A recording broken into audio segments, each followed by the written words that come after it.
pada pembahasan persamaan kuadrat ini kita akan lebih spesifik membicarakan tentang sifat-sifat akar persamaan kuadrat.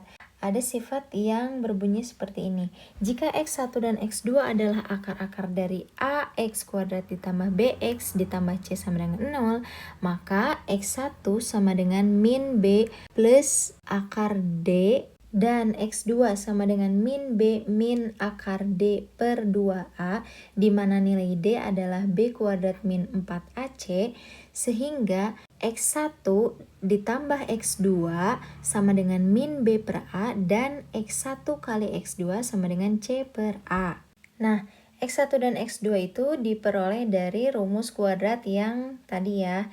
Oke, sekarang kita perhatikan di sini ya, kita punya rumus kuadrat ini. Nah, di mana si nilai ini yang di dalam kurung ini disebut sebagai D ya, itu disebut sebagai D.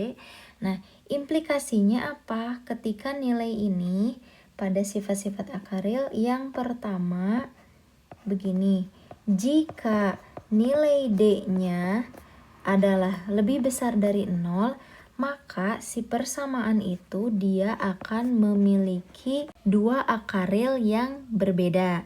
Yang kedua, ketika si D-nya itu sama dengan 0 nilainya, maka persamaan tersebut memiliki tepat satu akar real. Kemudian yang ketiga nih, ketika D-nya kurang dari 0, nah hasilnya kurang dari 0, maka dia memiliki dua akar yang tidak real atau imajiner. Ini nilai D ini membedakan atau memperbedakan kasus menjadi 3 bagian. Dia mendiskriminasi berarti kan. Nah, maka dia disebut sebagai diskriminan. Diskriminan ini juga dia berfungsi ketika si D-nya dia nilainya merupakan bilangan kuadrat atau kuadrat sempurna, maka persamaan kuadrat ini dapat diselesaikan dengan cara pemfaktoran. Nah, ketika bukan kuadrat sempurna, maka akan lebih mudah menggunakan rumus kuadrat. Nah, jadi begitulah ya implikasi atau akibat dari nilai diskriminan terhadap sifat-sifat akar persamaan kuadrat. Oke, selanjutnya kita akan membahas tentang sifat dari akar persamaan kuadrat, yaitu jumlah akar-akar persamaan dan hasil kali akar-akar persamaan kuadrat. Oke, kita di sini punya contoh soalnya ini ya.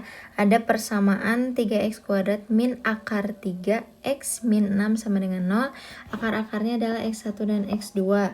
Maka cari x1 tambah x2 dan x1 kali x2. Oke, dari sifat yang tadi, yang pertama kita peroleh kalau x1 ditambah x2 itu sama dengan min b per a. Yang B itu X1, X2 itu C per A. Berarti yang harus kita cari adalah nilai dari ABC-nya ya. Nah, nilai ABC ini adalah koefisien dan konstanta dari persamaannya. Oke, kita lihat di sini, ini berarti A ya, A-nya 3. Dari sini diperoleh B-nya min akar 3. Dan dari sebelah sini diperoleh C-nya sama dengan min 6. Sudah dapat A, B, C, tinggal kerjakan.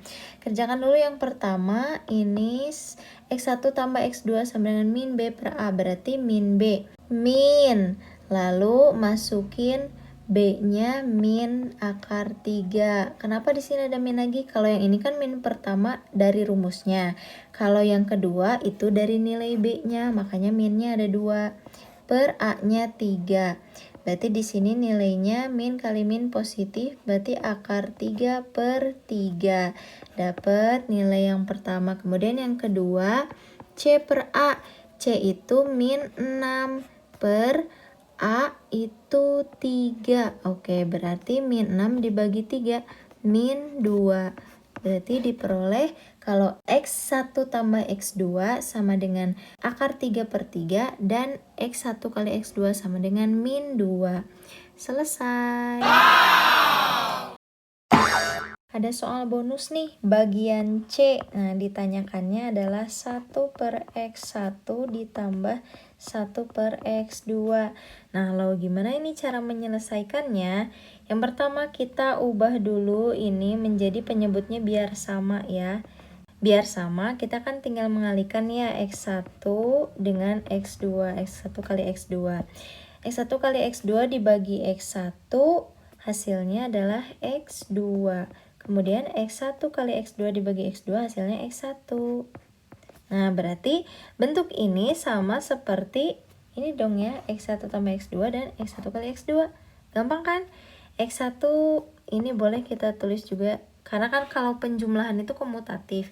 Boleh dibalik jadi x1, x2 gitu kan. Tambah ini x1 kali x2. Sehingga kita peroleh tadi kan ini akar 3/3 per ini berapa? Min 2 ya, min 2. Oke. Sekarang berarti tinggal dioperasikan ya. Akar 3/3 dibagi min 2 atau sama dengan akar 3/3 dikali 1 per min 2. Ini menjadi akar 3 per min 6. Inilah hasilnya.